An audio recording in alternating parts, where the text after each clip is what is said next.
నమస్తే, welcome to iDream. నేను మీ Madhuri. Mutual ఫండ్స్లో ముఖ్యంగా 15-15-15 రూల్ ఉంటుంది.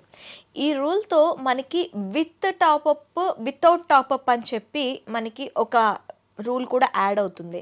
అసలు ఈ 15-15-15 రూల్ అంటే ఏంటి?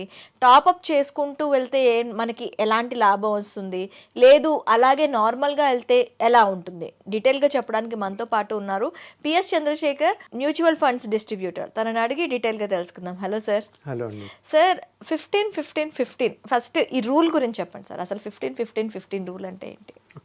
ఇది చాలా ఫేమస్ అండి మ్యూచువల్ ఫండ్స్లో.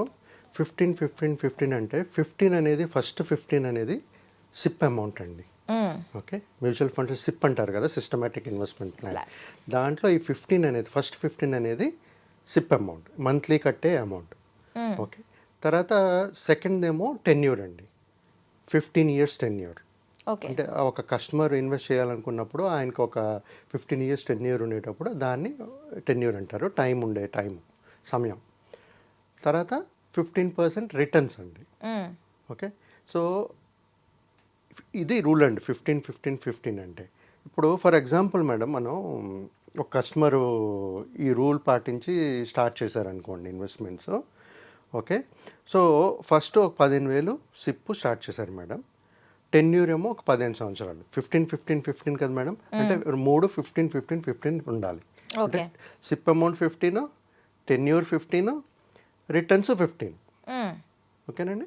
సో అలా ఇన్వెస్ట్ చేస్తూ పోతే ఆయన ఇన్వెస్ట్ చేసిన అమౌంట్ 27 లక్షలండి, 27 lakhs. ఓకే, ఆయనకు వచ్చే అమౌంట్ 15 సంవత్సరాల్లో 1,00,00,000 చిల్లర అండి. ఓకే, 1.1 crore అనుకోండి.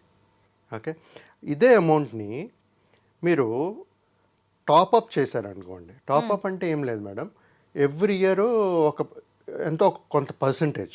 ఇప్పుడు 15,000 సిప్స్ స్టార్ట్ చేశారు కదా, దాన్ని పెంచుకోవడం, 10% పెంచుకోవడం, లేకపోతే 20% పెంచుకోవడం, లేదా 30%. అది డిపెండింగ్ ఆన్ ద కస్టమర్ అండి.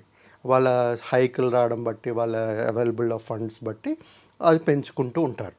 సో మేము సజెస్ట్ చేసేది ఏంటంటే, అందరూ 15,000 సిప్ అనేది వేయలేరు. అంటే కొంతమంది వేయగలుస్తారు, కొంతమంది వేయలేరు. సో అలాంటప్పుడు ఏం చేయాలంటే, వాళ్ళ సిప్ అమౌంట్కి ఒక 10% పెంచుతూ పోండి, దాన్ని సిప్ టాపప్ అంటారండి. సో 10% అదే 15-15-15 రూల్లో సిప్ అమౌంట్ ఒక 15,000 15 సంవత్సరాలు వేస్తున్నారు, 15% రిటర్న్స్ వస్తున్నాయి. ఓకే, ఇక్కడ టాపప్ 10% వేస్తున్నారు మేడం. వేసేటప్పుడు వాళ్ళు ఇన్వెస్టెడ్ అమౌంట్ ఏమో 57,20,000 అనుకోండి రఫ్గా. మెచ్యూరిటీ వాల్యూ 1.66 వస్తుంది మేడం. ఓకే, అదే మేడం. ఇప్పుడు దీనికి డిఫరెన్స్ చూడండి. అక్కడ ఏంటంటే 15 years వదిలేసి ఒక అమౌంట్ తీసుకుంటున్నారు. ఇక్కడ ఏంటంటే ఎవ్రీ ఇయర్ 10% పెంచుకుంటున్నారు.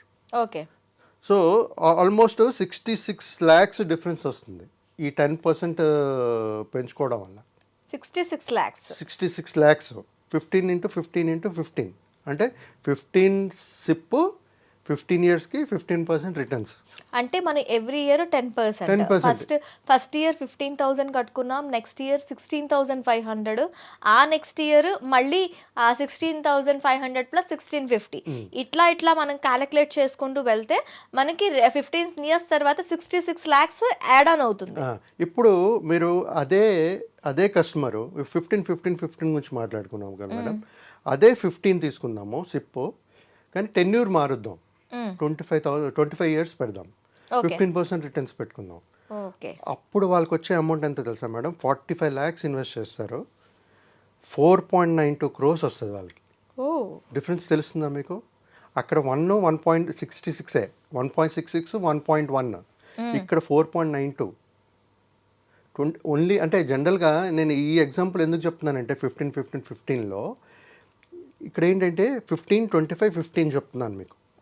అవును, ఎగ్జాంపుల్ ఎందుకు చెప్తున్నానంటే, జనరల్గా ఇన్వెస్ట్ చేసేవాళ్ళు ఈ 25 years అనేది చేయగలుస్తారు.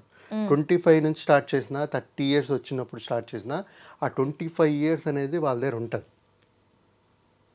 సో ఇలా కూడా ప్లాన్ చేసుకోవచ్చు మేడం. 15-15 కాకుండా ఇది కూడా ప్లాన్ చేసుకోవచ్చు.